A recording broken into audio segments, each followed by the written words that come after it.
Bismillahirrahmanirrahim.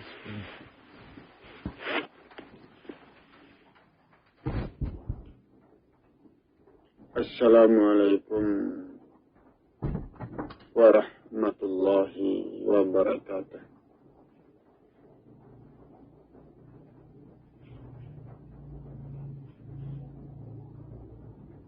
Alhamdulillah.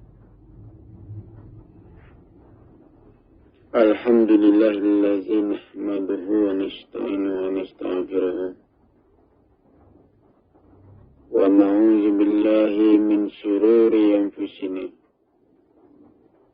wa min sayyiati a'malina. May yahdihillahu fala mudilla lahu wa may yudlilhu fala hadiya lahu. Asyhadu an la ilaha illallah wahdahu la syarika lahu wa asyhadu anna Muhammadan abduhu wa rasuluh la nabiyya ba'dahu. Allahumma fashalli wa sallim wa barik ala hadzal nabiyil karim wa ala alihi wa ashabihi Rasulillahi ajma'in. Amma ba'd.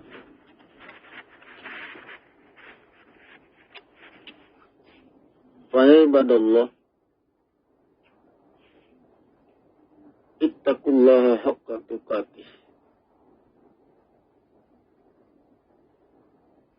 wa la tamutunna illa wa antum muslimun.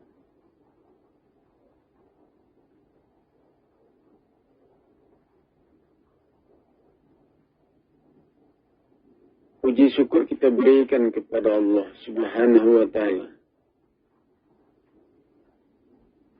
Tuhan yang maha besar dan maha agung.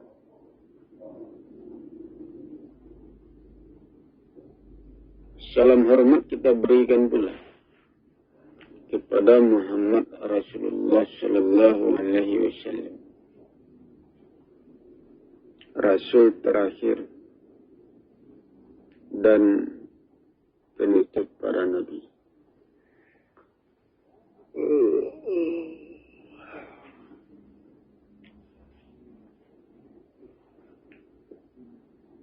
Saudara-saudara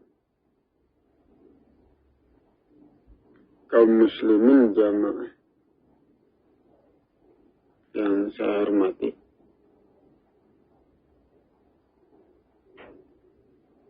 saudara,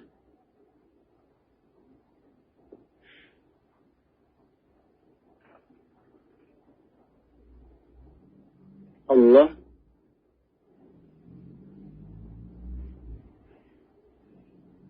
adalah kebenaran.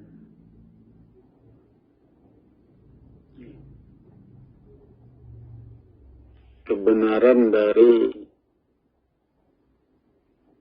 zat, dari tanah.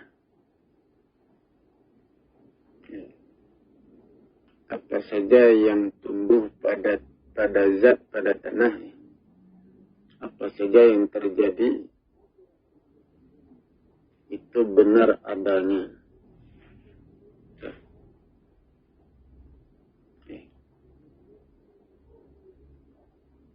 Jadi Allah itu meliputi zat, meliputi zat seluas langit dan bumi.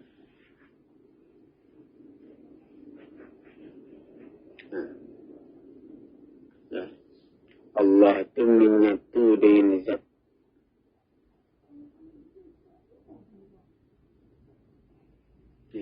Allah itu adalah ukuran-ukuran zat. Zat diliputi oleh ukuran zat itu sendiri.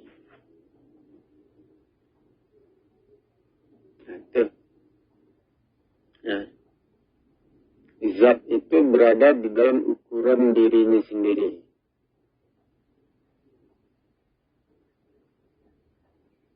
Ya, ukuran-ukuran zat menyebabkan zat itu tegak. Ya. Menyebabkan zat itu tidak runtuh. Ya, tidak lenyap. Tidak hilang. Itu ukuran-ukuran zat. Apabila ukuran zat itu tidak ada, maka zat itu hilang. Zat itu lenyap.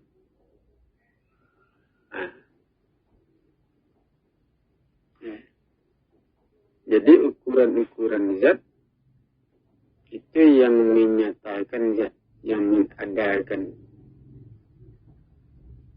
yang menyebabkan zat itu tetap ada, tetap bertahan, tidak hilang-hilang. Jadi ukuran-ukuran zat itu bersama zat itu sendiri. Ya. Kalau zat tidak ada, tentu ukurannya juga tidak ada.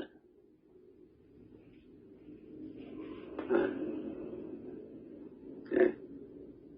Kalau zat itu ada, pasti dengan ukuran-ukuran dirinya.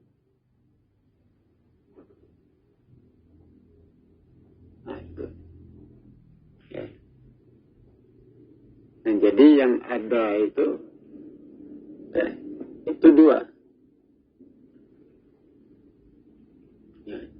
Zat dan ukuran-ukuran zat. Itu yang ada. Ya, itu meliputi satu kesatuan.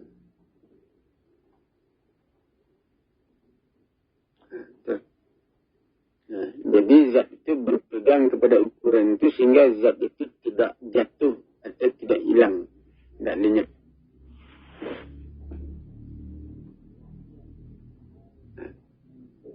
Ya. Pegangan zat kepada ukuran-ukuran, ya, pegangannya itu selamanya itu. Ya, berkekalan. Nah, ukuran-ukuran itulah yang meliputi zat atau disebut Allah.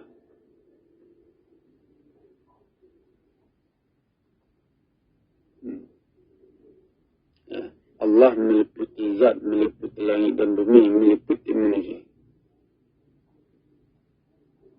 Itu ukuran-ukuran. Ya. Jadi segala sesuatunya itu berawal dari zat tunggal.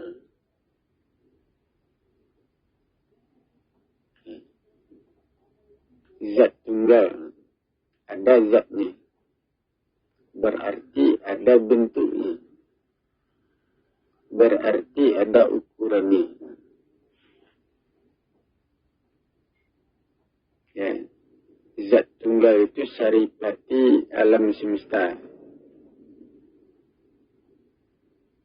Nah, ya. Apa saja kandungan yang terdapat di alam semesta, kandungan itu mengalir kepada satu titik. Ya. Dan wujud menjadi sebutir zat. Ya. Menggumpal menjadi sebutir zat. Nah, itu. Ya. Jadi itulah yang disebut zat tunggal. Ya. Zat tunggal itu saripati alam raya, alam semesta. Nah, itu. Ya. Jadi zat tunggal itu, ya, itu zat pertama. Ya. Sedangkan alam semesta itu tidak dalam bentuk zat. Bukan dalam bentuk zat. Lebih halus lagi dari zat.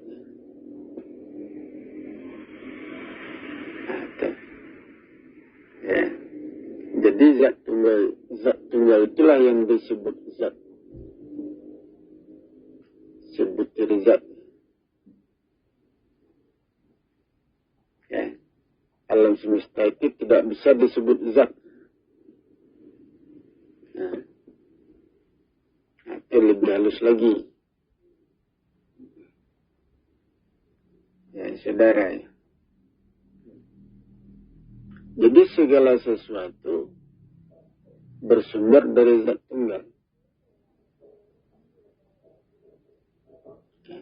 Bagaimana cara keluarnya?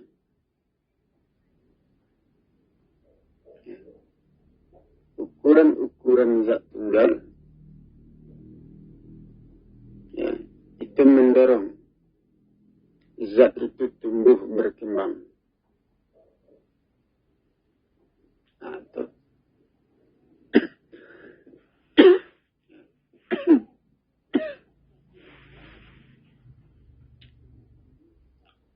demi yang genap, demi yang ganjil.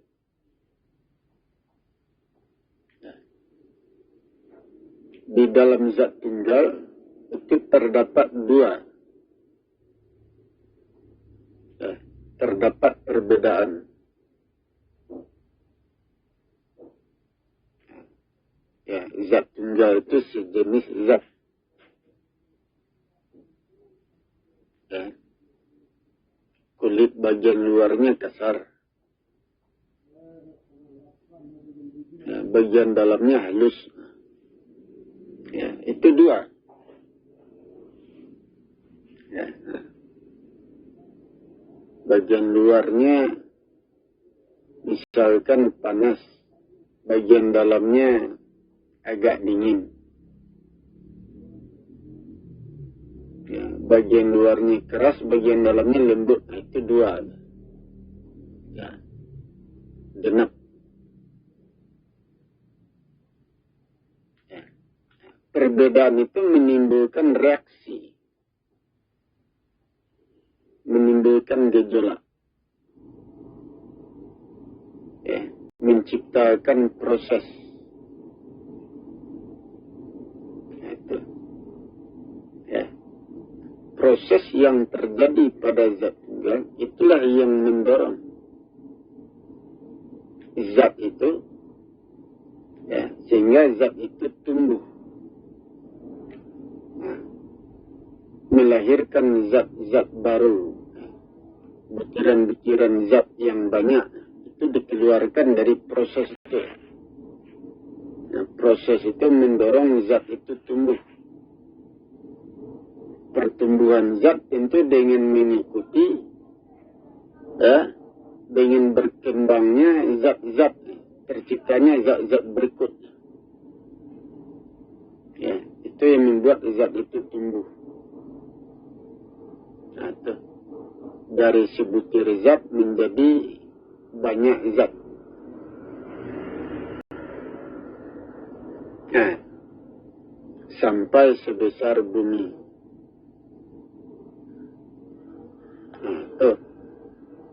Ya, jadi zat tunggal itu bereaksi. Perbedaan yang ada pada dirinya ya, itu menciptakan reaksi gejolak. Proses. Ya, proses itu mengangkat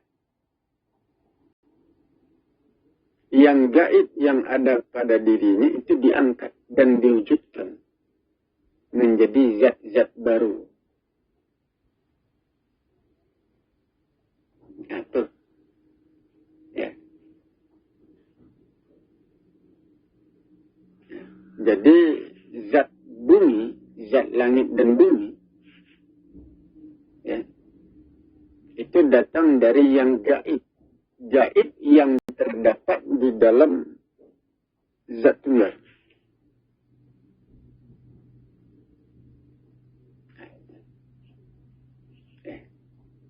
Jadi zat tunggal itu bereaksi, bergejolak, berproses. Prosesnya itu mengangkat yang tersembunyi di dalam zat tunggal, kandungan di dalam zat tunggal itu. Itu diangkatnya, dikeluarkannya. Proses itu yang mengeluarkannya, yang mengangkat. Dan mewujudkannya menjadi zat-zat baru. Nah, ya, itu sebesar bumi. Nah, jadi zat-zat baru itu berbeda jenisnya dengan zat tunggal. Nah, itu. Ya. Itu berbeda jenisnya. Segala sesuatu datang dari zat tunggal. Ya. Tetapi zat tunggal hanya pintu. Ya. Sebagai pintu untuk mengeluarkan zat-zat lainnya. Nah, itu. Ya. Apabila zat tunggal berkata, aku, ya, itu dirinya. Nah, kalau dia berkata rohku, itu zat-zat halus itu. Ya, zat yang keluar dari dirinya. Nah, itu zat halus. Kalau aku itu zat kasar. Ya, aku itu zat kasar. Kekuatan untuk mendorong terjadinya sesuatu itu datang dari zat kasar atau zat nyata.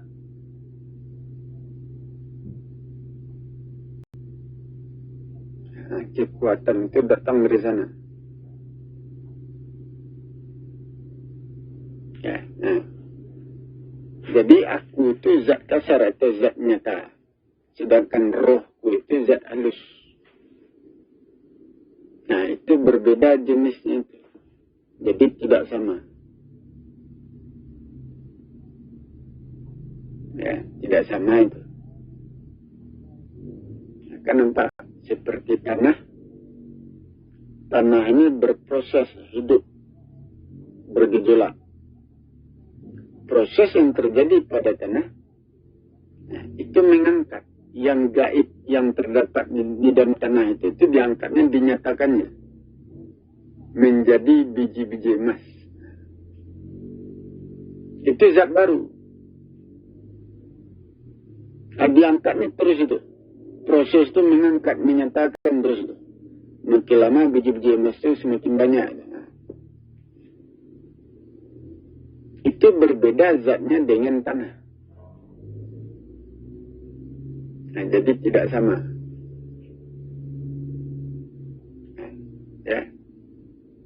Zat tunggal itu jenisnya berbeda dengan langit dan bumi, berbeda dengan manusia.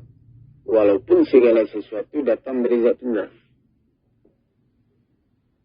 Tapi jenisnya berbeda.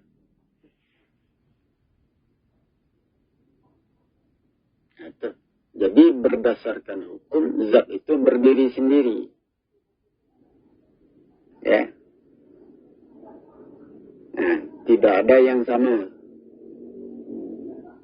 Nah, itu berdasarkan hukum. Nah, jadi kalau manusia kembali, itu tidak kembali kepada zat tunggal. Kenapa? Jenisnya berbeda. Bagaimana cara kembali? Seperti air dan api.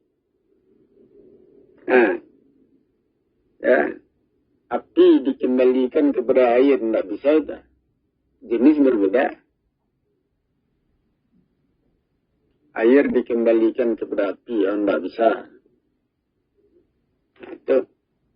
Tapi kalau sama-sama air, itu bisa disatukan. Jenisnya sama-sama air, bisa disatukan. Tapi kalau jenisnya berbeda, bagaimana menyatukannya? Bagaimana mengembalikannya? Tidak bisa. Nah, itu. Ya. Jadi segala sesuatu datang dari zat tunggal. Ya. Nah, segala sesuatu jenis zatnya berbeda dari zat tunggal. Sehingga tidak bisa dikembalikan kepada zat tunggal. Tidak bisa. Jadi apa yang sudah dinyatakan tidak bisa dilenyapkan. nggak bisa dihilangkan, nggak bisa dikembalikan. Apa akibatnya? Ya, seperti manusia nggak mati-mati, ya, nggak lenyap-lenyap badannya itu. Apabila manusia mati, dia jatuh kepada dirinya sendiri, zatnya sendiri, kembali kepada zatnya sendiri, dirinya sendiri, artinya dia tidak mati.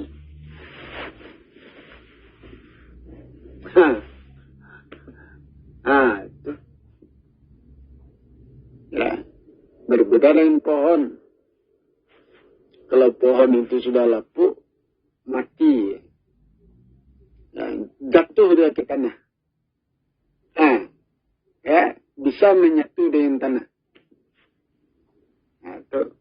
Karena sama jenisnya. Seperti itulah kira-kira.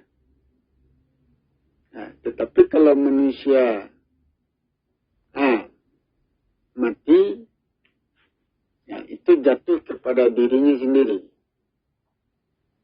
Kembali kepada dirinya sendiri. Artinya dia tidak mati. Nah, itu. Jadi api kembali kepada api, air kembali kepada air. Seperti itulah. Benar. Tidak bisa disatukan itu. Itu dia. Sehingga Al-Quran menyatakan, ya, segala sesuatu datang dari Zat Tunggal, kembali kepada Zat Tunggal. Zat Tunggal itu pintu. Pintu keluar masuk. Nah, itu. Itu Zat Tunggal. Sebutir Zat. Nah, itu. Jadi apa saja yang terkandung di alam yang luas tanpa batas, kandungan itu mengalir masuk kepada Zat Tunggal. Itulah yang dinyatakan oleh Zat Tunggal. Menjadi zat-zat baru, menjadi makhluk, menjadi manusia. Nah, itu dia. Jadi emas permata. Nah, itu tidak habis-habis itu. Ya. Ya, tanah ini mengandung emas. Kita ambil emas itu. Habis, tumbuh lagi yang baru. Ambil emas itu, tumbuh lagi yang baru. Dari mana datangnya emas? Itu datang dari yang gaib. Kandungan alam yang luas tanpa batas, kandungannya itu yang diwujudkan, yang dinyatakan. Jadi emas. Alam itu luas. Tidak habis-habis isinya itu. Kandungannya itu.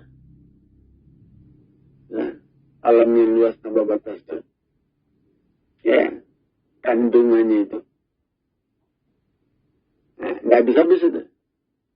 Nah, itu yang diangkat, yang dinyatakan, yang diwujudkan. Nah, menjadi zat-zat baru. Nah, jadi emas, jadi buah-buahan, segala macam. Tidak habis-habis tuh. Ya, habis emas itu tumbuh lagi baru. Habis buah-buahan, tumbuh lagi. Nah, begitu terus tuh. Ya, berkekalan. Nah, jadi kita tidak berkekurangan. Nah, tuh. Ya. Ada. Jadi bumi ini, tanah, itu berproses. Prosesnya itu mengangkat. Yang gaib itu, kandungan gaib itu diangkatnya, dinyatakannya, diwujudkannya. Nah, jadi emas, jadi permata, jadi tumbuh-tumbuhan. Nah, itu nggak bisa-bisa itu. Nah, sebanyak itu kandungannya. Kekal itu. Benar. Kalau kita masuk surga, ya, nikmat surga itu tidak pernah habis. Ya, bahkan bertambah-tambah. Nah, sekarang tanah ini kasar. Yang mampu dikeluarkan apa? Seperti buah-buahnya. Buah-buahnya kurang bagus. Kurang berkualitas. Nah, emasnya kurang, nilainya kurang tinggi ya. Kualitasnya, mutunya kurang. Nah, karena zatnya tanahnya masih kasar. Proses itu mampu mengeluarkan buah-buahan emas yang seperti ini ya, kurang berkualitas. Sekian ratus tahun lagi tanah ini makin lama makin halus. Proses yang terjadi pada tanah, semakin halus zat itu, tanah itu, prosesnya itu tentu semakin kuat, makin tinggi. Kandungan yang gaib itu diwujudnya, dinyatakan ya. Mengeluarkan yang berkualitas. Itu mengikuti tanah, tadi mengikuti zat. Ya, sama seperti badan kita. Kalau badan kita kasar, apa yang keluar? Itu. Ya, misalkan saja bau busuk. Karena badan kita kasar, zatnya kasar. Kalau zatnya halus, yang keluar bau harum. Mengikuti. Seperti itu lagi kira. Ya. Kalau tanahnya kasar, yang keluar apa? Air. Air bening. Kalau tanah itu zatnya halus, yang keluar mungkin saja sungai madu, sungai susu, sungai arak, atau mungkin halus zatnya. Tentu yang keluar makin enak. Sama seperti buah-buahan. Kalau zatnya masih muda, rasanya mentah, ya hambar. Kalau zatnya masih muda. Kalau zatnya sudah tua, yang keluar apa? Rasa manis. Itu jadi mengikuti zat. Jadi langit dan bumi, tanah ini, ya, sekarang ini, ya, penciptanya sudah selesai, tetapi belum masak. Tunggu sekian ratus tahun lagi. Tanah bumi ini makin lama makin masak. Makin lama makin halus.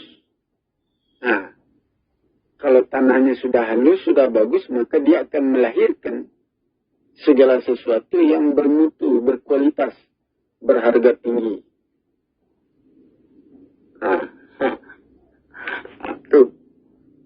Itu yang akan diwariskan kepada orang-orang beriman. Ya. Jadi nikmat yang kita peroleh sekarang itu belum seberapa.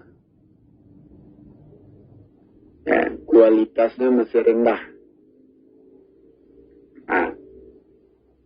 Apakah minumannya, apakah makanannya, buah-buahnya, emasnya, permatanya, kualitasnya masih rendah.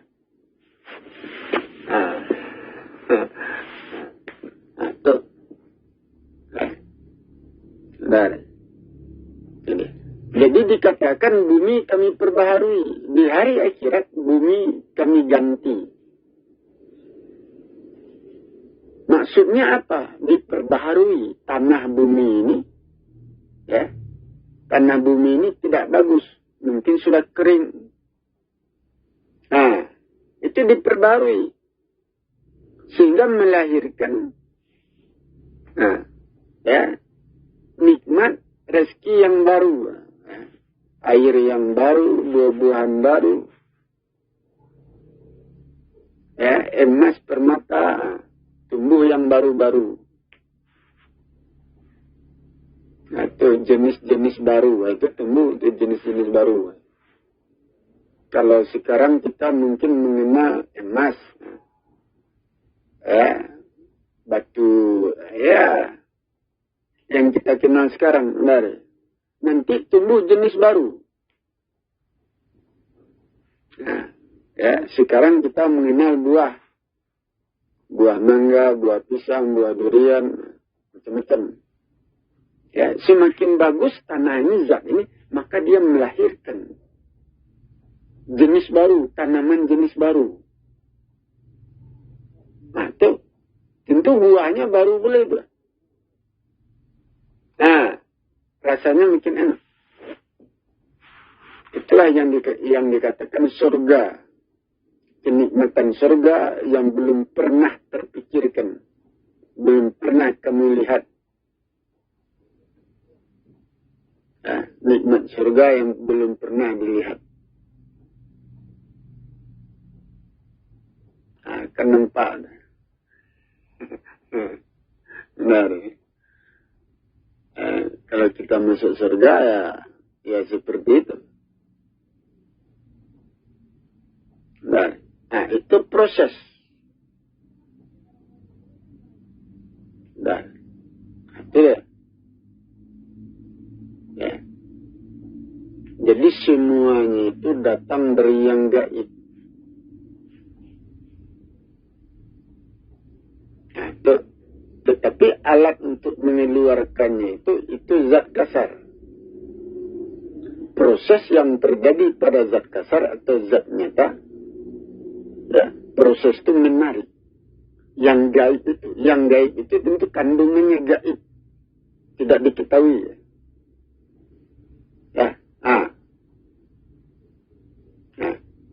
itu yang ditarik, yang dikeluarkan, dinyatakan menjadi zat baru. Nah, itu jenis baru. Nah, tanamannya jenis baru. Buah-buahannya, permatanya, macam-macam. Nah, itu nanti keluar yang baru-baru di surga.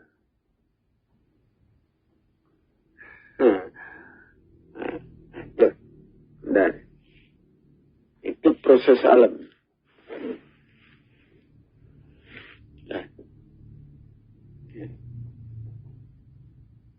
Jadi zat tunggal itu pintu.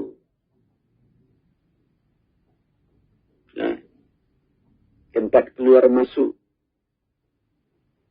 Nah, itu melalui dirinya itu. Itu sehingga dikatakan zat tunggal itu pondasi langit dan bumi. Nah, segala sesuatu berawal dari zat tunggal. Nah, Allah itu ilmu. Jalan yang dipakai. Nah, jalan yang dipakai oleh zat ya, untuk menegakkan dirinya, membentuk dirinya. Nah, itu memelihara dirinya. Itu jalannya zat tunggal.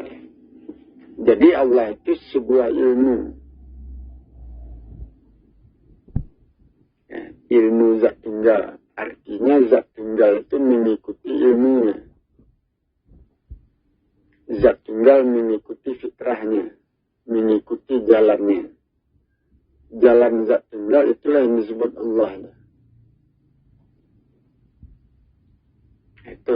Jadi zat tunggal itu terkurung di dalam jalannya.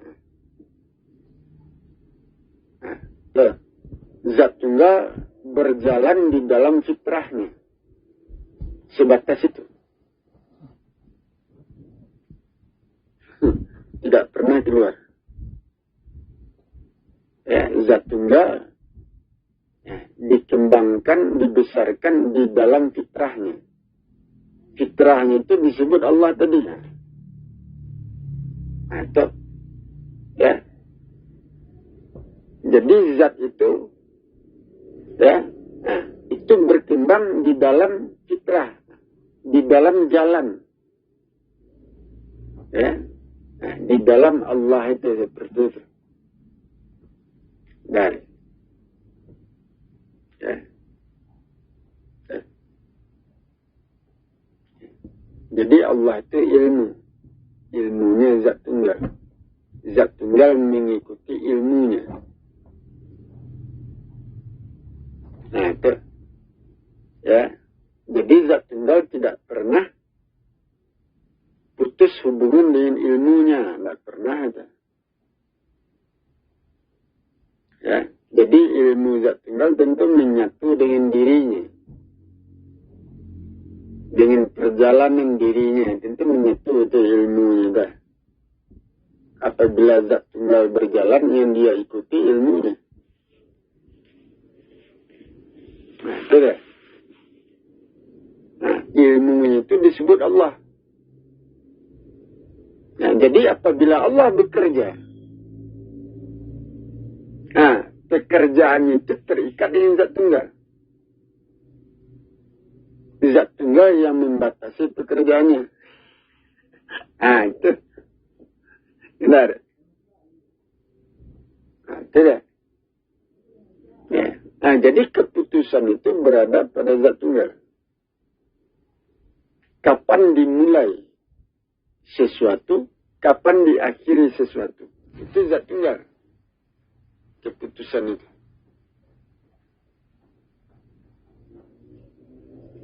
Nah, kenapa? Jadi Allah itu pegangan ilmu yang dipegang oleh zat tunggal. Nah, pegangannya kepada ilmu, nah, itu disebut Tuhan. Ya. Nah, itu. Zat itu bertuhankan kepada pegangannya. Yang dipegang itu ilmu. Atau disebut Allah.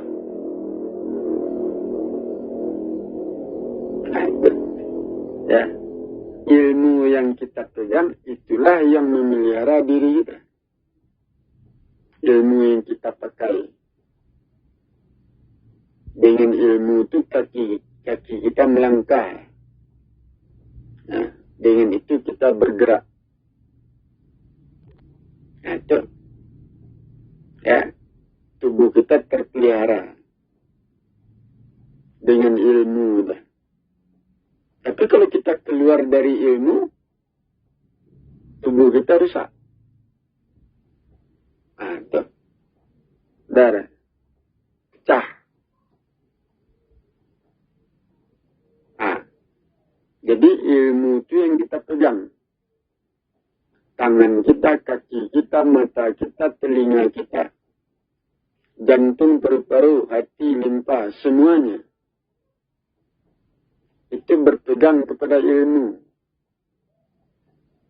Nah, tuh. Dengan ilmu itu badan kita berjalan. Nah, ikuti ilmu. Ya, badan kita sehat. Nah, tidak kita ikuti ilmunya. Nah, badan kita rusak. Nah, itu. Keluar kita dari ilmunya, rusak badan. Itu namanya syirik. Nah, jadi ilmu yang tepat itu, ya, fitrah itu, nah, ya, ilmu yang mampu memelihara diri kita, menjaga diri kita, ya, tentu disesuaikan dengan fitrah kita. Nah, itu. Jadi ilmu itu berhubungan dengan ukuran-ukuran. Ya, ukuran yang cocok dengan badan kita, itu memelihara diri kita. Nah, itu disebut jalan yang lurus. Nah, tapi kalau ukuran-ukuran tidak cocok dengan badan kita, kita pakai ukuran itu, merusak ke badan. Nah, itu sama artinya mempertuhankan yang lain. Nah, itu. Sesat itu. Merusak ke badan. Nah, kan nampak. Ya, sama dengan pakaian. Ya. Aurat itu diukur dari pakaian. Nah, itu, ya, menutup aurat. Itu diukur dari pakaian. Nah, kalau kita pakai jubah, artinya aurat tertutup. Nah, itu jalan yang lurus.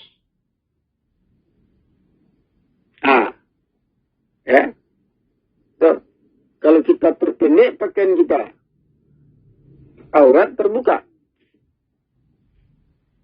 Ya. Nah, itu disebut jalannya sesat.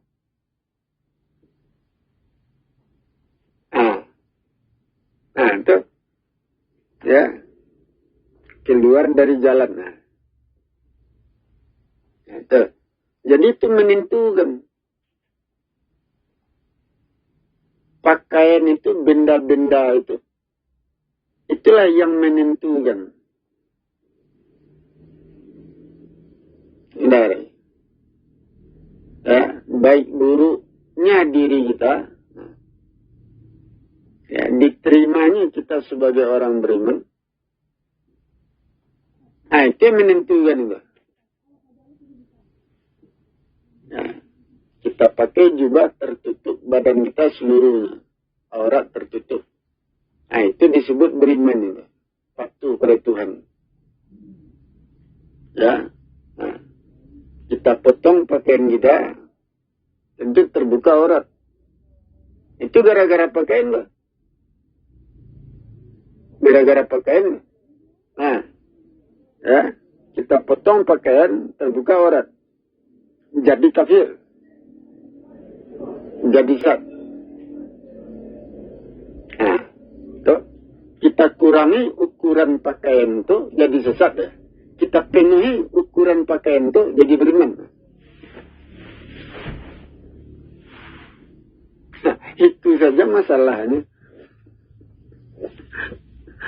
Nah, kenapa ada? Dari. Jadi ini persoalan ilmu. Ya, diterimanya iman kita, ditolaknya iman kita, itu berhubungan dengan fisik.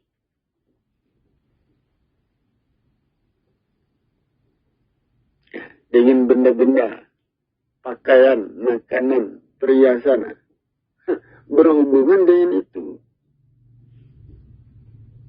Tidak ada hubungannya dengan zat Tuhan. Nur Allah, Nur Muhammad. Tidak ada hubungannya. Diterimanya iman kita atau ditolaknya iman kita. Itu tidak ada hubungannya dengan Nur Muhammad, Nur Allah.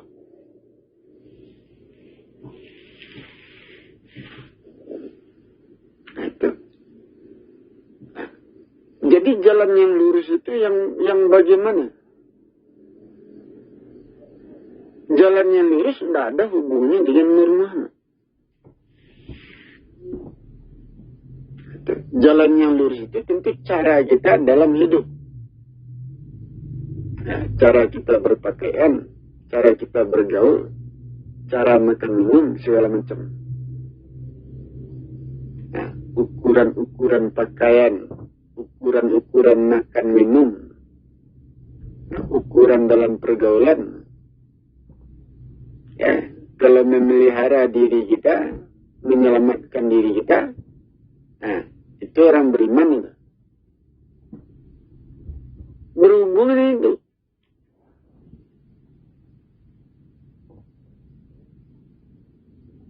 Tuh. Jadi keimanan kita tidak ada hubungannya. Ya. Zat Allah, Nur Allah, Nur Muhammad, diri Allah, tubuh Allah, tidak ada hubungannya. Nah.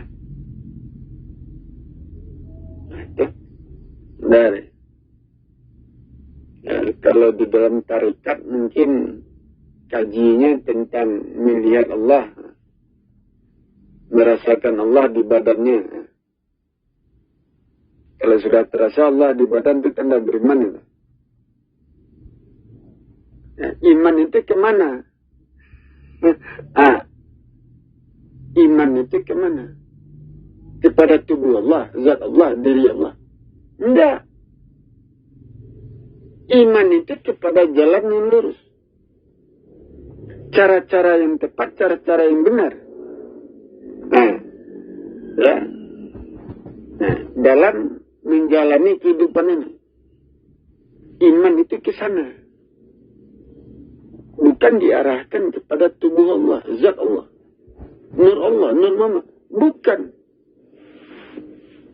Ya, beriman kita kepada Nur Muhammad. Apa manfaatnya itu? Jangankan Nur Muhammad, Nur Allah. Zat Allah, diri Allah, tubuh Allah. Beriman kita ke sana. Apa manfaatnya itu? Apakah selamat badan kita dengan itu? Enggak. Yang menyelamatkan kita ukuran-ukuran. Tata cara. Ya, cara hidup. Itu yang menyelamatkan. Ukuran-ukuran yang tepat yang kita pakai. Ukuran-ukuran yang tepat yang diyakini mampu memelihara diri kita. Nah, iman itu ke sana. Itu orang beriman. Nah, kita beriman kepada yang baik.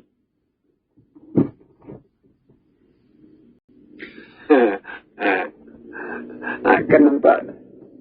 Benar. Yang gaib itu tidak dimengerti. Ya, tidak jelas.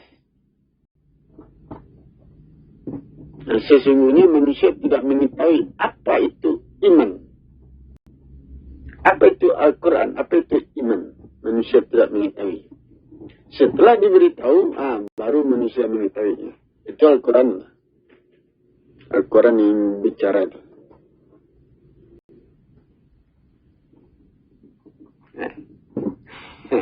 Kan nampak itu.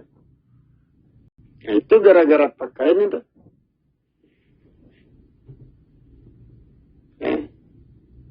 Tubuh kita tutup dengan pakaian. Tertutup aurat. Itu tanda lurus itu. Jalan yang lurus. Beriman. Kita potong pakaian kita. Terbuka aurat. Nah, itu jatuhnya kafir. Ya, tidak beriman. Jadi yang diimani jalan itu cara. Nah, itu. Tetapi kalau ilmu kita salah, tentu iman itu belum sampai. Ukuran-ukuran yang kita pakai itu salah. Nah, itu kurang tepat, berarti iman masih belum sampai. Nah, ya, harus tepat. Sama seperti puasa. Ya, puasa dikerjakan pada tahun Hijriah. Proses apa yang terjadi?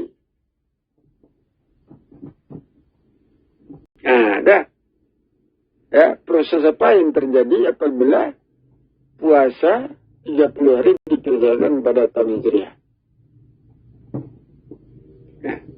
Di situ tidak terjadi proses pembentukan, pembangunan jiwa raga.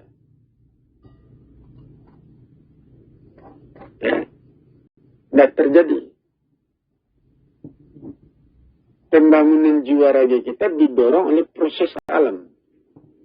Proses alam itulah yang mengangkat diri kita. Itu terjadi pada tahun Masehi, mengikuti tahun Masehi. Jadi iman kita belum tepat. Al-Quran mengatakan, wahai orang beriman, kapan engkau sebenarnya beriman kepadaku? Aku itu siapa? Ukuran yang tepat.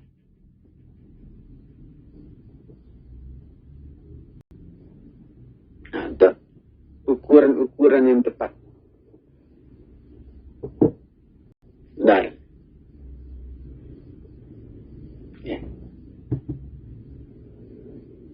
Jadi sesungguhnya manusia, kebanyakan manusia menambah-nambah ukuran, mengurang-urangi ukuran, menambah-nambah ibadah dan mengurang-urangi ibadah. Wahai manusia, ya, masuklah ke dalam Islam sepenuhnya. Ya, kafah. Nah, itu dari. Ya.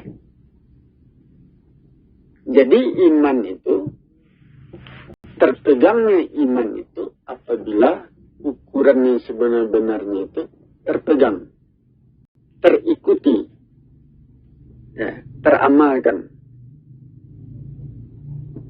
Itu iman. Contohnya makan satu piring, ya, makan satu piring, ukuran satu piring itu mendorong pertumbuhan. Nah, makan sesuap nasi. Nah, sesuap nasi tidak mendorong pertumbuhan, belum mampu mendorong pertumbuhan. Ya, nah, kita pakai ukuran sesuap nasi, itu iman salah. Nggak tepat itu. Nggak tepat. Nah, itu jadi iman itu berfungsi untuk apa? Nah, iman itu berfungsi untuk membangun jiwa raga kita. Nah, terbangunnya, tegaknya diri kita, itu ditegakkan dengan ukuran yang tepat. Ukuran yang tepat itulah yang diimani, yang dipegang. Nah, itu sehingga dikatakan manusia belum beriman. Kenapa? Karena ukuran-ukuran yang tepat itu belum dipegang. Apalagi diamalkan. Belum.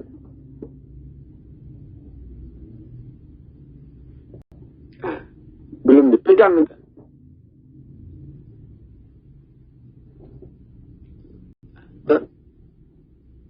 Nampak. Nah, bagaimana pula kita menyatakan kita sudah beriman?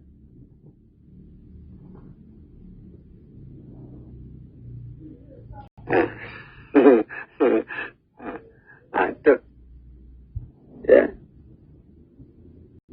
ya. Walaupun demikian, ya, tetapi masih ada perubahannya. Ya, sekurang-kurangnya lebih dari separuh jiwa raga kita terbentuk.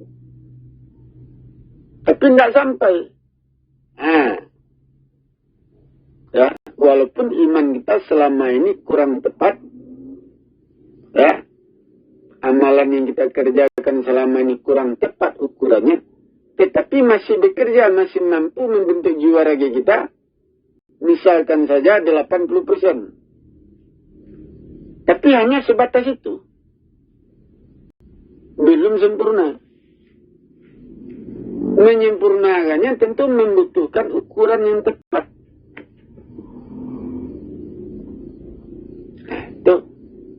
Itu menyempurnakannya. Nggak bisa dipakai ukuran-ukuran yang tidak tepat. Nggak akan sempurna.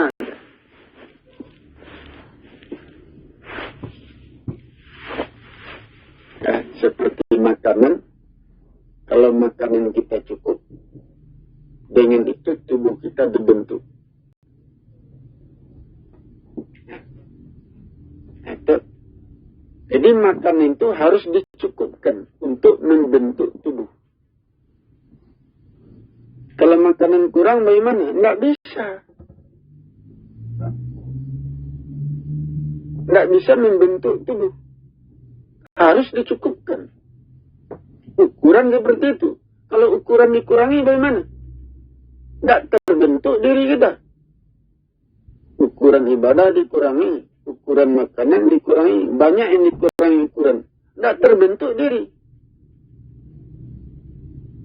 Jadi ukuran harus tepat. Harus dipenuhi.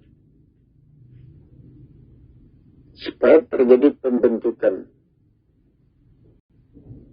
Ukuran yang tepat itu yang belum dipegang. Yang belum diketahui. ukuran yang tepat itu yang diimani, yang dipercayai. Yang kita imani selama ini ukurannya salah. Yang kita percayai selama ini salah ukurannya. Tidak tepat. Nah, itu. Sehingga pembentukan jiwa raya kita belum sempurna.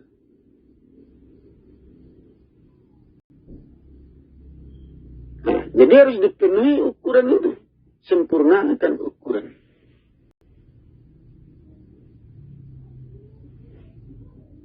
Nah, keempat. Ya. Jadi manusia belum dikatakan beriman. Nah, di hari akhirat, binatang melata keluar dari atas permukaan bumi mengatakan manusia belum beriman kepada ayat-ayat Allah. Itu. Ya, itu sebabnya saya mengatakan seperti Al-Quran. Al-Quran itu berisi perumpamaan. Nah, Al-Quran tidak menjelaskan secara detail. Nah, itu. Ya, kita diperintah untuk beribadah. Itu perintah umum. Padahal untuk membentuk diri kita diperlukan ukuran. Ukuran yang tepat. Dan dalam Al-Quran ukuran itu tidak ada. Nah, ya, di situ masalahnya. Ya. Sehingga pemahaman manusia banyak menyimpang di situ. Nah, itu. Ya, tubuh manusia tanah. Ya. Zat. Datang dari tanah kembali kepada tanah. Semuanya itu bermain. Ya. Pada tanah. Itu. Ya. Tanah itu yang dirusak. Tanah yang hancur. Tanah yang dibentuk. Tanah yang ditegakkan. Nah. Ya. Tanah itu yang diproses. Nah. Ya. Tanah itu yang dibangun. Tanah itu pula yang dihancurkan. Semua kejadian itu terjadi pada tanah. Pada zat. Di luar itu tidak terjadi. Tidak terjadi. Apabila Allah bekerja.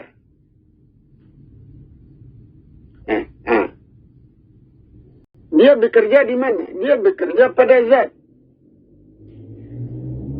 Nah, itu.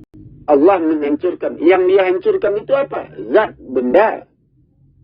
Makhluk itu yang dihancurkan. Allah memelihara. Yang dia pelihara apa? Makhluk. Benda-benda. Manusia. Itu yang dia pelihara.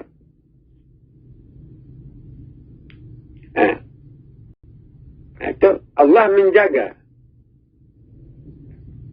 Allah menghidupkan. Allah mematikan.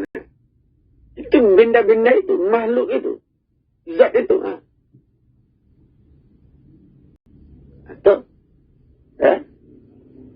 Jadi semuanya itu terjadi pada zat. Tidak terjadi di luar zat. Patah, yang patah itu zat, benda. Hancur, yang hancur itu benda. Zat, makhluk. Yang hidup itu makhluk. Tumbuh-tumbuhan. Mati, yang mati itu makhluk. Yang terluka makhluk. Itu. Ya. Yang diazab itu makhluk. Yang diselamatkan makhluk. Di luar itu tidak ada.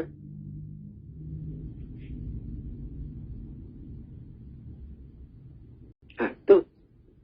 Jadi ibadah itu buat apa?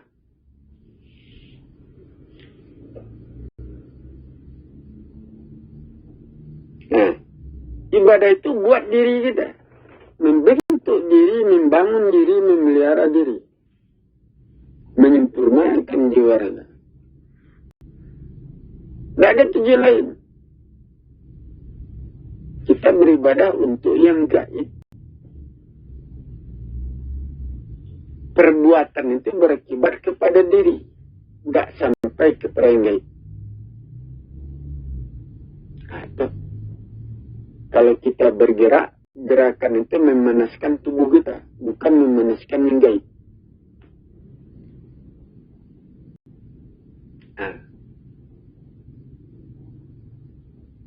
Tidak sampai kepada yang gaib. Dari. Jadi datang dari manusia kembali kepada manusia. Manusia yang berbuat, akibatnya kembali kepada manusia.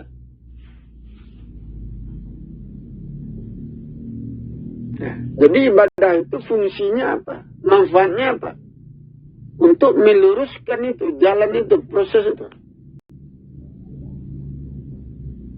Tidak ada hubungannya dengan penyembahan kepada yang gaib, tidak ada hubungannya. Yang gaib itu bukan zat, yang gaib bukan benda. Sedangkan perbuatan itu berfungsi untuk membentuk. Membentuk diri, membentuk zat, membentuk benda. Ya. Contohnya kita memegang, yang kita pegang apa? Benda. Nah, kita bergerak, yang bergerak itu apa? Tangan kita. Tangan kita itu kan benda itu, zat.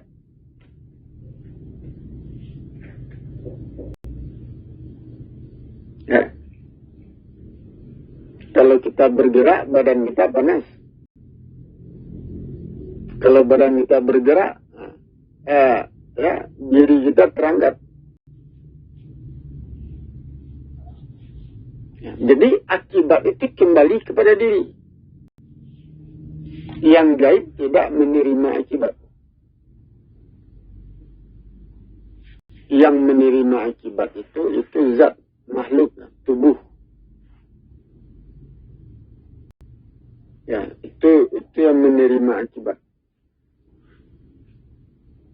Itu. Ya. Kita nampak. Nah, itu dia. Jadi yang diimani itu ukuran-ukuran. Nah, yang diyakini mampu membentuk diri kita, meluruskan diri kita, menyelamatkan diri kita. Itu di mana? Nah, itu. Sehingga Al-Quran mengatakan sempurnakan ukuran. Ukuran yang sempurna, kesanalah kita beriman, percaya. Kita amalkan itu ukuran-ukuran itu, kita pakai ukuran itu. Dengan itu diri kita selamat terpelihara. Atau itu iman.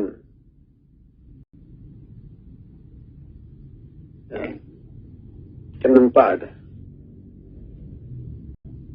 Ya, jadi ada sebab, ada akibat. Ya. Atau.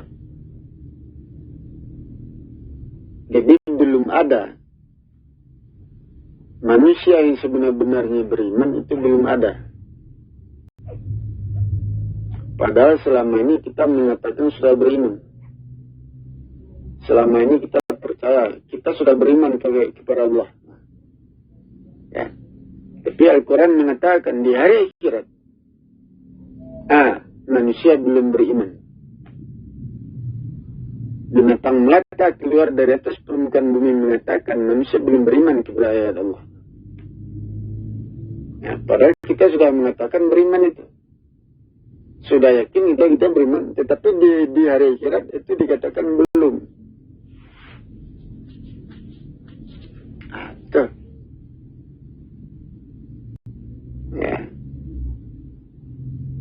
Nah, jadi selama ini hanya menduga-duga. Belum sebenar-benarnya.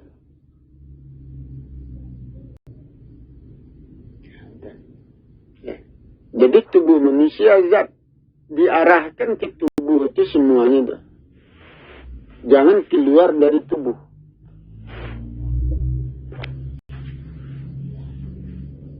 Ya, jangan keluar dari diri, diarahkan ke tubuh. Ya, datang dari tubuh, kembali kepada tubuh. Tubuh menerima akibat. Itu. Ya. Jadi kita perhatikan tubuh kita. Kalau kita melakukan perbuatan yang berlebihan, apa akibatnya kepada tubuh kita? Itu kita perhatikan tuh.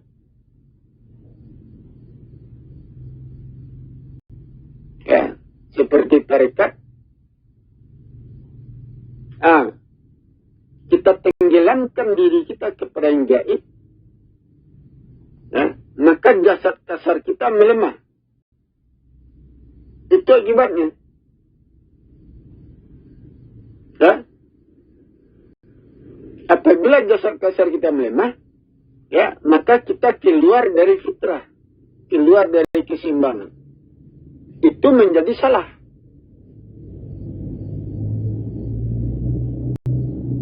Nah, salah jadinya dah.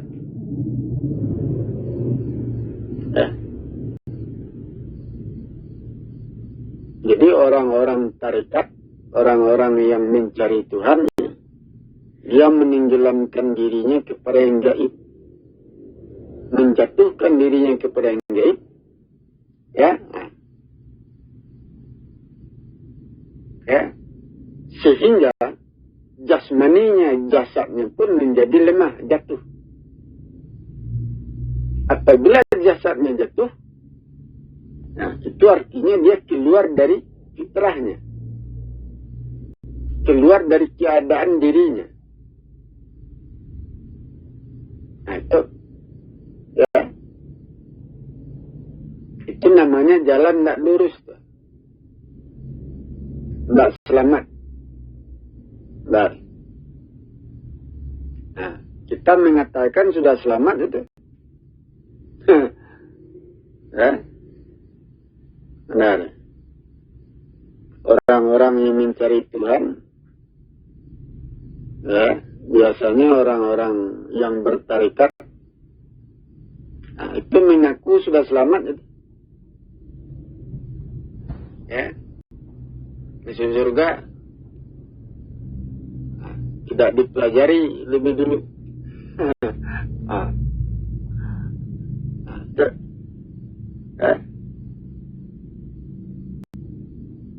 Itu deh. Seperti rohani. Apabila rohani kita itu jatuh, itu cara mengangkatnya dengan cara mengangkat fisik, jasmani.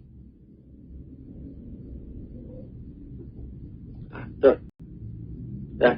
Apabila jasmani kita tegak, rohani kita juga tegak.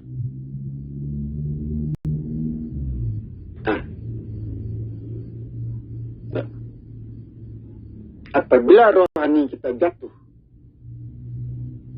untuk menegakkan rohani dengan cara menegakkan jasmani, memperbaiki jasmani.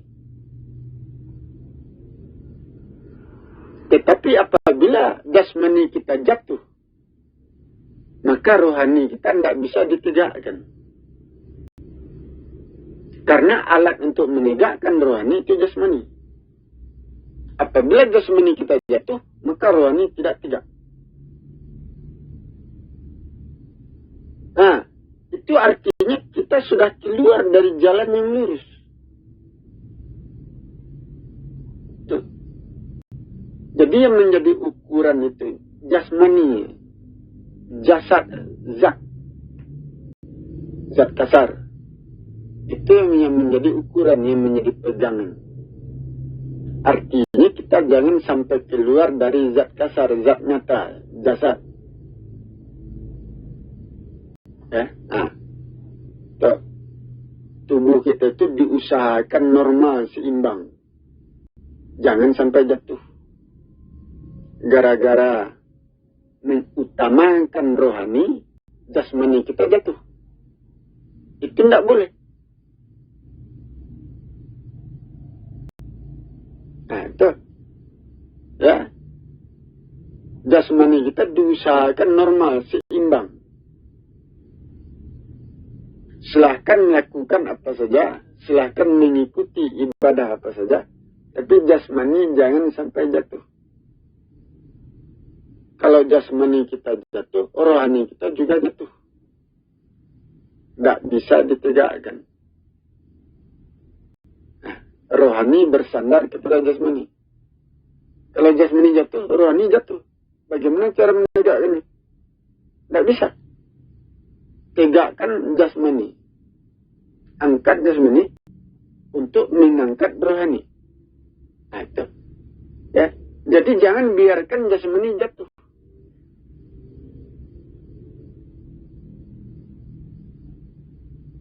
Nah, itu deh.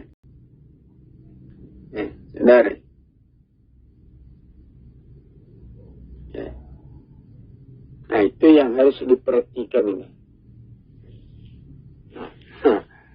Ya. Padahal kita sudah mengira, ya, dengan mengikuti tarekat kita masuk surga. Atau, ya, Tuhan bersama kita, segala macam. Tuhan ada di badan. Ya, sudah yakin kita masuk surga. Tetapi kenyataannya seperti ini.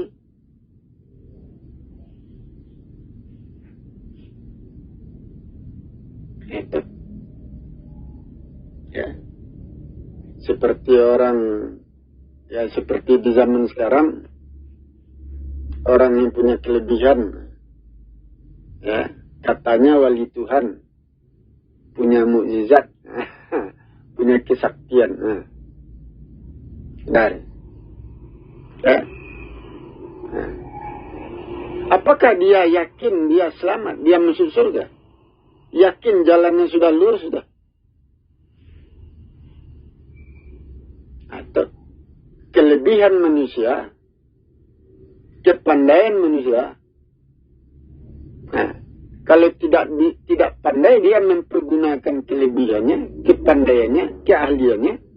Kalau dia tidak pandai mempergunakannya, dia keluar dari ukuran jiwa raganya. Itu akibatnya. Kalau dia sudah keluar dari ukuran jiwa raganya, keluar dari fitrahnya, terancam neraka. Padahal dia seorang wali. Punya kelebihan, mukjizat. Tapi karena dia tidak pandai mempergunakan kelebihannya itu, sehingga dia keluar dari fitrahnya, ukuran jiwa raganya. Maka dia menjadi tidak selamat.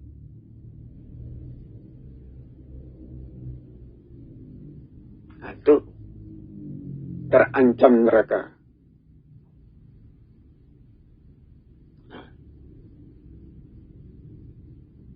Itu dia.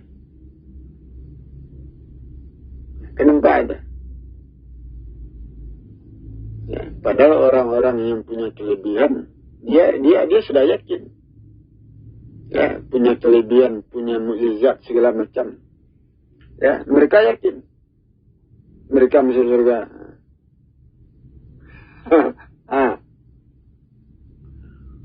Tidak memahami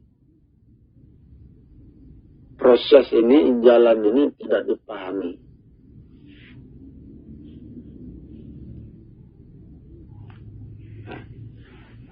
Ya, bagaimana cara menyampaikan itu?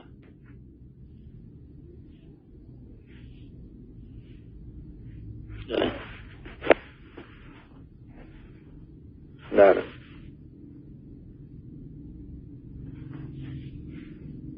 Itulah yang terjadi pada manusia. Manusia hanya menduga-duga. Sesungguhnya manusia tidak mengetahui. Nah, itu kan berbahaya itu. Kita menduga kita masuk surga, rupanya di hari akhirat ditolak. Nah, itu menduga-duga. Jangankan orang biasa. seorang nabi pun menduga-duga. Seorang rasul masih menduga-duga. Itu berbahaya.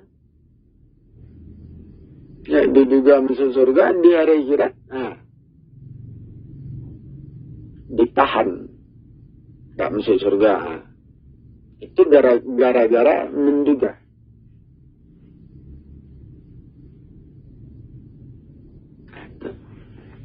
Ya, seperti umat Islam, nah, dia rajin pergi ke masjid segala macam, rajin beribadah, dia menduga dia masuk surga. Padahal untuk masuk surga itu ada perhitungannya. Ya, dihitung untuk masuk surga. Nah, itu. Ya, tentu ada ukuran-ukurannya. Ya, akan nampak. Ada ukuran-ukurannya. Ya.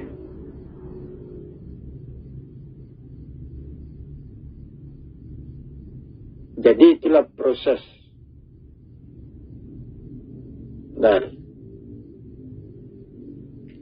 yang terjadi.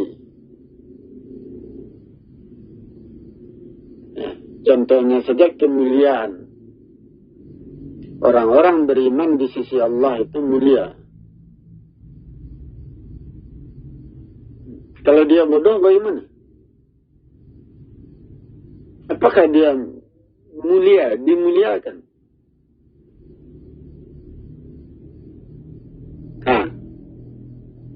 Kecuali dia orang berilmu, orang berpengetahuan. Mungkin dia dimuliakan. Jadi ada ukurannya.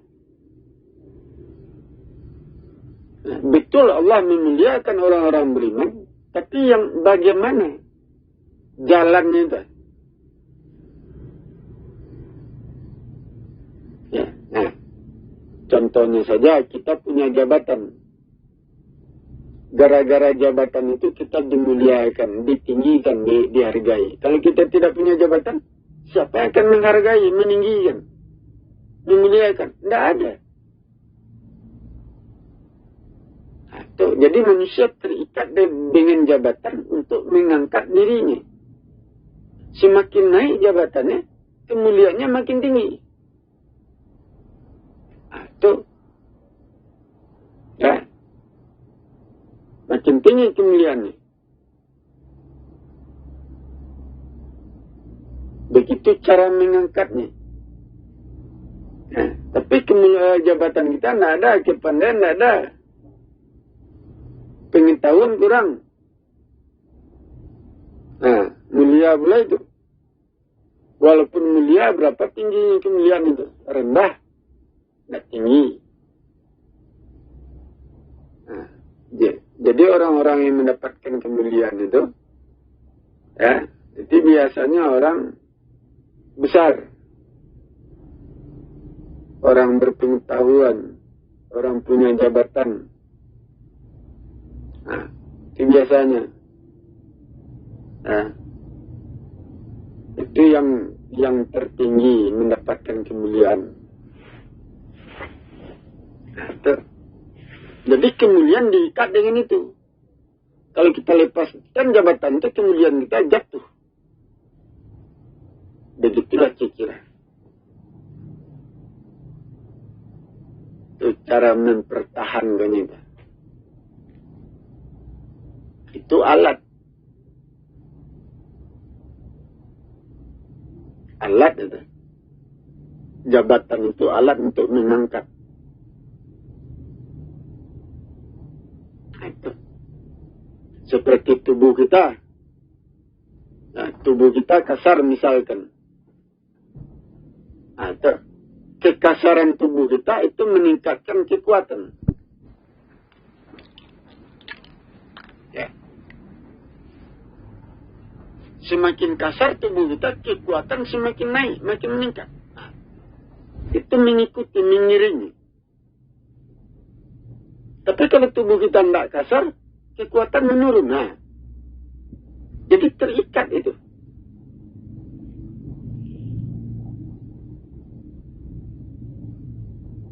Terikat itu. Kemuliaan itu terikat itu.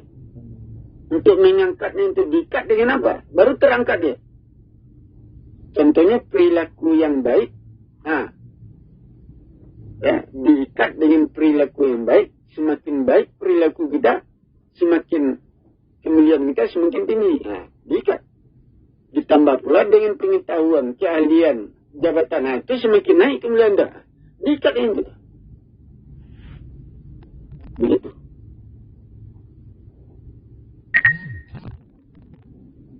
Ya.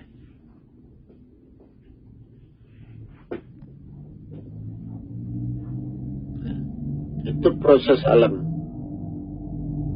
Itu jalannya. Ya.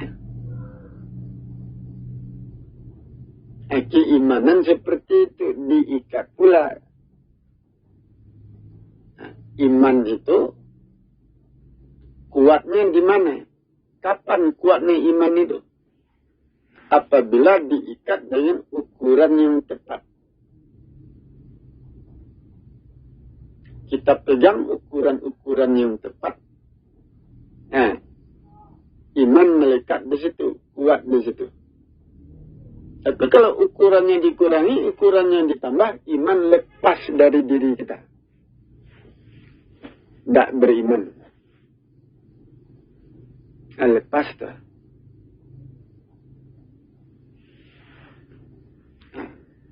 Dia nampak.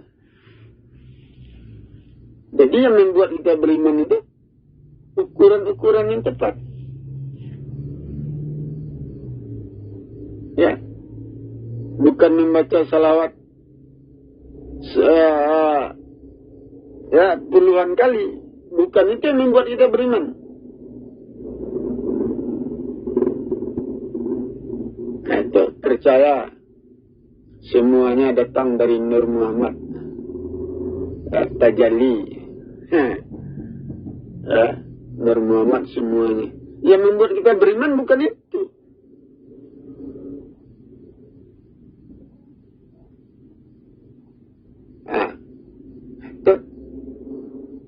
Anggaplah Nur Muhammad ada, Nur Allah ada.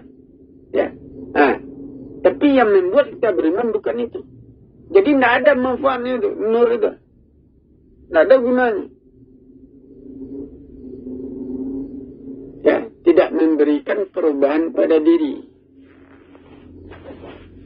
Anggaplah barangnya ada. Nur itu ada bentuknya. Tetapi tidak memberikan perubahan pada diri kita.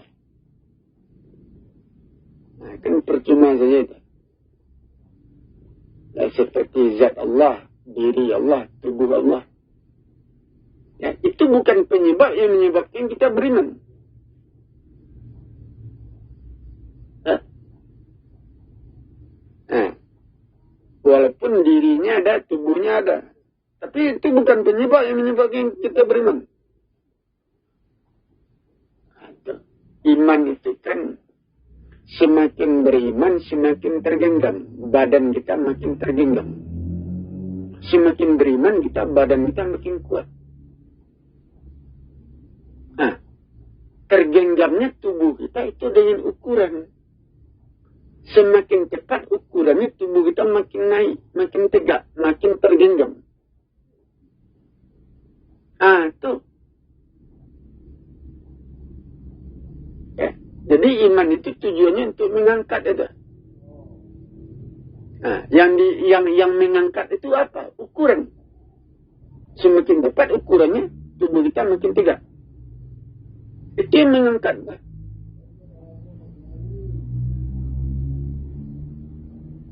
Nah. Ya. Kan nampak. Bukan zat Allah itu yang mengangkat diri kita. Yang bekerja meluruskan jiwa raga kita. Bukan zat Allah. Nur Allah, Nur Muhammad. Tidak ada hubungannya.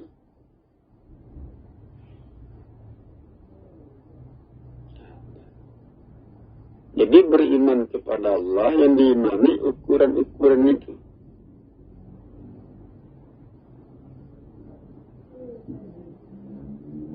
Nah, kalau ditambah ukurannya, dikurangi ukurannya, itu menjadi jatuhnya kafir. Menyesatkan, melukai diri, merusak jiwa raga. Itu kalau ditambah ukuran, dikurangi ukuran, nah, ke sana perginya.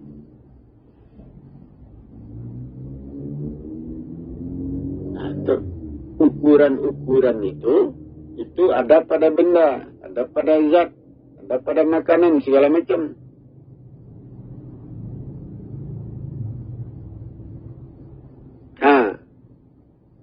Yang menyebabkan manusia beriman itu, kafir itu ukuran itu. Gara-gara ukuran. Nah, seperti di dalam Al-Quran dikatakan, suatu kaum dilarang makan bawang, makan sayur, macam-macam.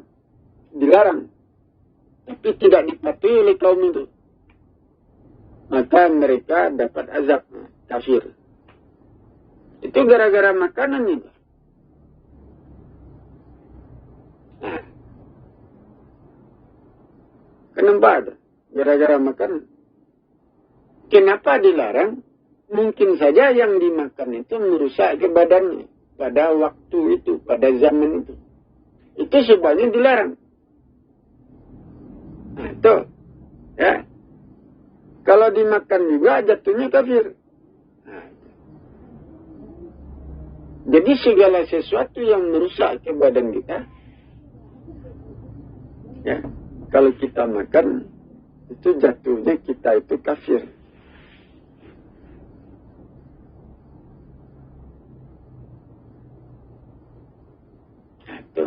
Itu yang membuat kita kafir itu. Ya. Apabila hatimu terkunci, tidak akan beriman. Yang membuat hati kita terkunci itu perbuatan kita, kebiasaan kita. Nah, ya, contohnya saja terbiasa membuka aurat. Nah, itu. Terbiasa memakan yang haram. Itu mengunci. Nah, terbiasa ukuran-ukuran itu ditukar. Ukuran-ukuran ditambah. Ukuran-ukuran dikurangi. Terbiasa dengan itu. Ya, itu merusak ke badan. Kebiasaan itu mengunci. Jadi perbuatan yang dibiasakan itu menutup jalan kita untuk beriman. Nah, ya, kalau kita menginginkan orang seperti itu beriman, nah itu rubahlah kebiasaan itu. Rubah ukuran-ukuran. Ya. Nah, untuk mendorongnya beriman.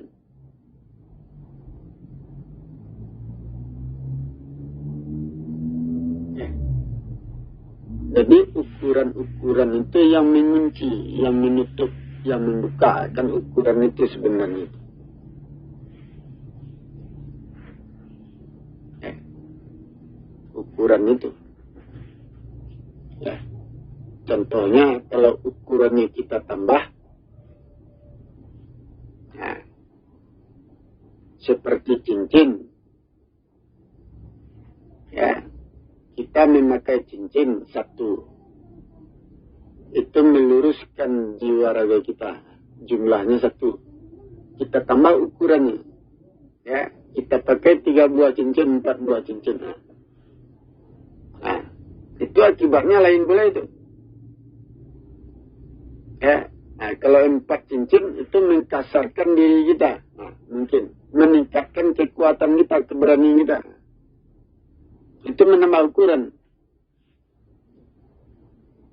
Ya, kalau sesuai dengan diri kita tentu dipakai. Kalau tidak sesuai tentu merusak jadinya. Ukuran-ukuran.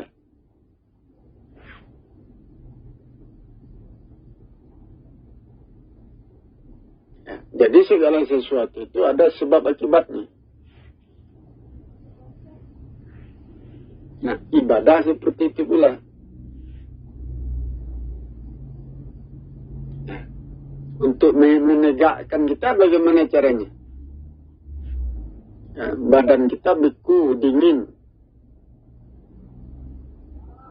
Nah, bagaimana mengangkatnya? Nah, dengan memanaskannya. Nah, semakin panas badan kita, tubuh makin tegak, makin terangkat. Nah, begitu. Begitu pula ibadah. Nah, ya, seperti sholat itu menegakkan, meluruskan. Nah, itu. Semakin sering kita sholat, badan kita semakin lurus, makin tegak. Itu ya, gerakan-gerakan sholat itu mengangkat, menegakkan. Benar. Nah, terikat dengan itu. Nah, panas itu mengangkat, mengurai.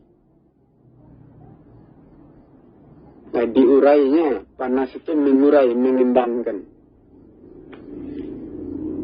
Itu yang dipakai.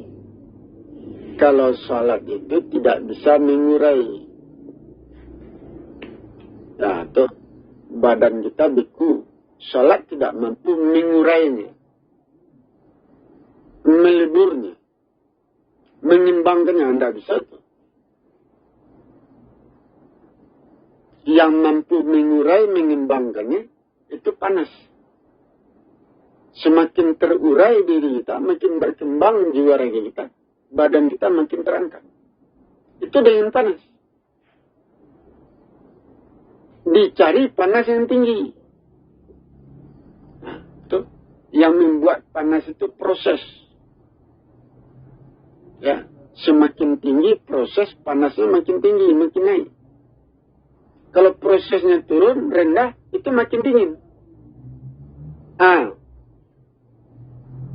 kita membutuhkan panas itu untuk mengurai jiwa raga, mengembangkannya, mengangkatnya. Nah, itu. Ya. Nah, sementara sholat tidak mampu mengurai, mengembangkan itu. Salat hanya mampu meluruskan, menegakkan, mengangkat, memagar. Hanya mampu untuk itu. Jadi harus diikat dengan panas itu, dengan proses yang tertinggi, proses alam tertinggi. Harus diikat dengan itu untuk mengangkat diri kita, jiwa raga kita.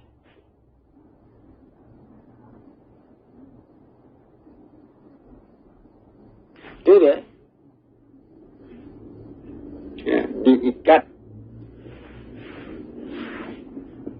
Nah, kita bersedekah. Sedekah itu harus dengan tulus ikhlas.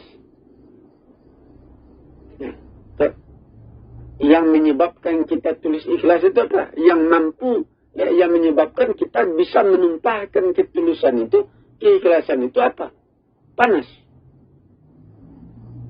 Nah, kalau badan kita dingin, beku, ketika itu kita bersedekah, itu tulus ikhlas itu tidak tumpah. Karena ditahan oleh kebekuan diri kita. Tidak tumpah keikhlasan itu. Tidak sepenuh hati. Nah, karena ditahan oleh kebekuan diri kita. Diri yang beku, diri yang dingin, tubuh yang dingin. Itu menahan keikhlasan kita. Nah, malam itu dingin. Nah, itu. Ya. Jadi kita bersedekah di siang hari. Siang itu panas. Itu melebur jiwa raga. Mengurai, mengembangkan. Nah, ketika itu kita bisa menumpahkan keikhlasan kita dalam bersedekah. Itu. Ya. Itu diukur semuanya dah. Itu sebabnya membayar zakat fitrah itu di siang hari, bukan malam. Matahari terbit hingga matahari tenggelam. Itu di siang hari itu. Ya. Sedekah itu siang hari. Ya, itu.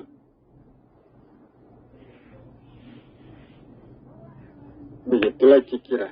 Nah, kan nampak itu ikatan tadi itu. Jadi ibadah itu diikat dengan benda. Ya, dengan cuaca, dengan panas, air, jabatan, perhiasan, diikat deh. Nah, itu bukan lepas. Aku ciptakan ukuran-ukuran. Segala sesuatu yang ada di bumi diciptakan dengan ukuran-ukuran. Untuk apa itu ukuran-ukuran itu? Tentu dipakai oleh manusia. Untuk menyempurnakan jiwa raganya. Nah, dipakai itu. Nampak? Contohnya daerah ini sempurna.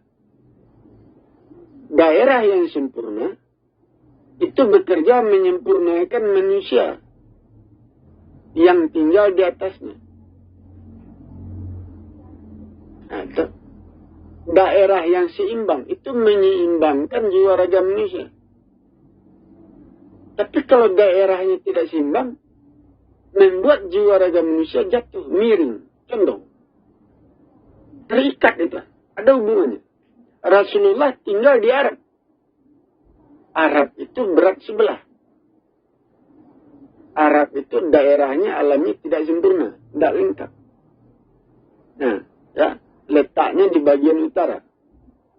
Nah, daerah yang seperti itu tidak menyeimbangkan tubuh. Nah, tapi mencondongkan, menjatuhkan. Nah, itu. Walaupun dia seorang Rasul, seorang Nabi, tapi jiwa raganya jatuh.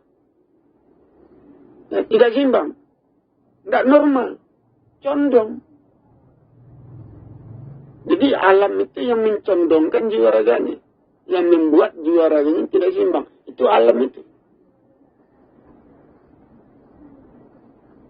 Nah, itu. Walaupun dia seorang Nabi, seorang Rasul. Walaupun dia berusaha untuk menyeimbangkan dirinya, tinggal di Arab, tidak bisa. Karena digagalkan oleh alam itu. Ya. Nabi Muhammad Rasulullah berusaha menyeimbangkan jiwa raganya, tapi alam yang tidak seimbang menggagalkan usahanya untuk menyeimbangkan dirinya. Alamnya tidak sempurna. Membuat tubuhnya pun menjadi tidak sempurna. Itu hukum alam. Jadi tidak bisa dipasarkan itu.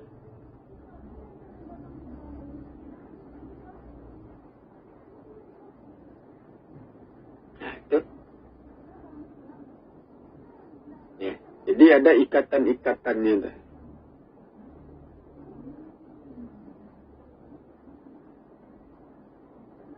Kan nampak. Ya. Jadi berubah semua itu berubah. Ya. Kaji ini merubah. Ya. Di tangan saya ajaran Islam itu berubah. Pemahaman tentang agama itu kebenaran itu mungkin berubah. Nah, ya, dari itu. Ya.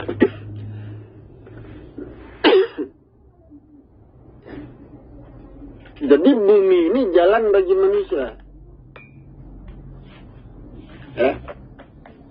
Jalan yang dipakai untuk membentuk dirinya, membangun jiwa raganya.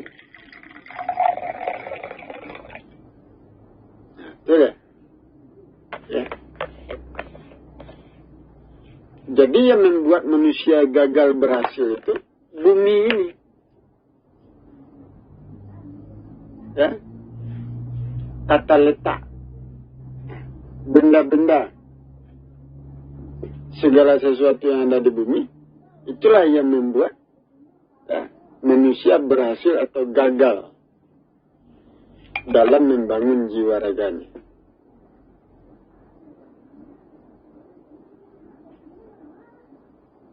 Kenapa? Nah, jadi kita harus bersandar kepada alam itu untuk menyempurnakan jiwa raga.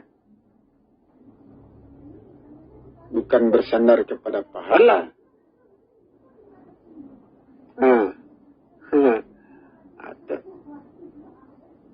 Bersandar kita kepada alam untuk menyempurnakan jiwa raga kita.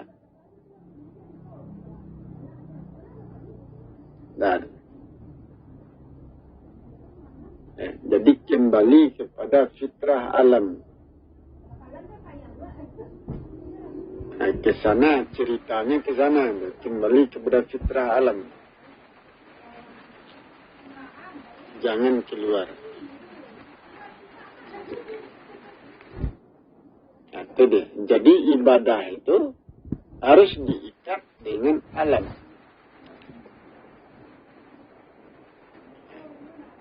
Apabila ibadah diikat dengan alam, manusia dikuasai oleh matahari. Nah, perubahan jiwa raga manusia terikat dengan matahari. Pembentukan jiwa raga manusia terikat dengan matahari, bukan dengan bulan. Jadi manusia beribadah menurut tahun Masehi, bukan tahun Hijriah.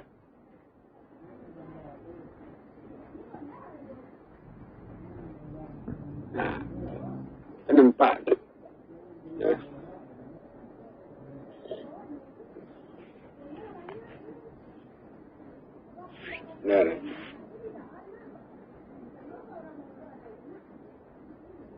Nah, itu deh.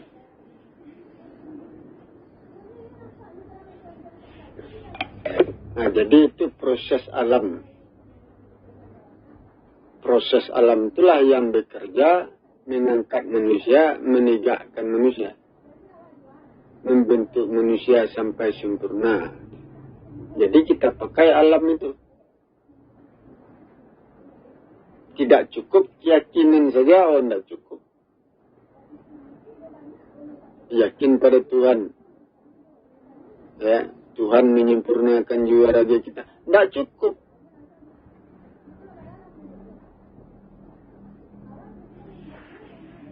Ya.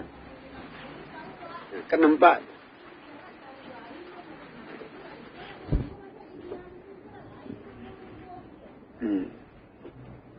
Nah, jadi itulah yang harus kita perhatikan. Ya, itu perhitungan.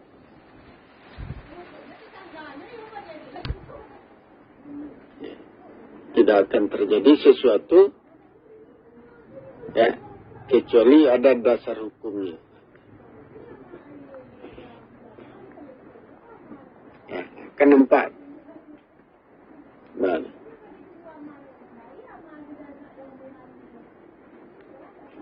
mengaji ini mudah, mengamalkannya yang sulit. Ya. Karena di dalam amalan itu tentu ada perhitungan, ada ukuran. Nah, di situ sulitnya, kesulitannya di situ, berat.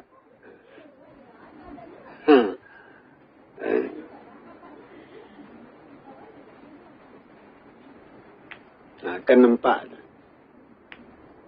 Nah, jadi itu hukum alam.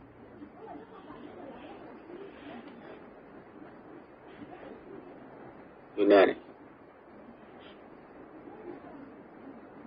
Jadi zat tunggal itu sumber.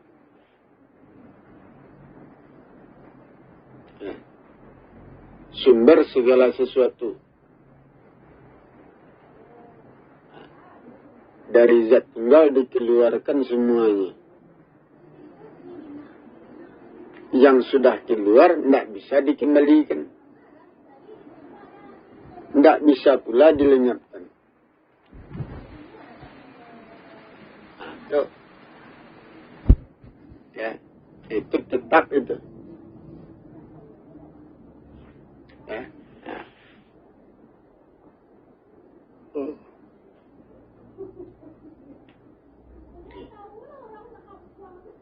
Jadi zat tunggal itu alat untuk mengeluarkan itu. Mengeluarkan kandungan yang gaib. Alam yang luas tanpa batas. Kandungan itulah yang dikeluarkan melalui proses yang terjadi pada zat tunggal. Ya, nah, kandungan itulah yang dinyatakan. Nah, ya.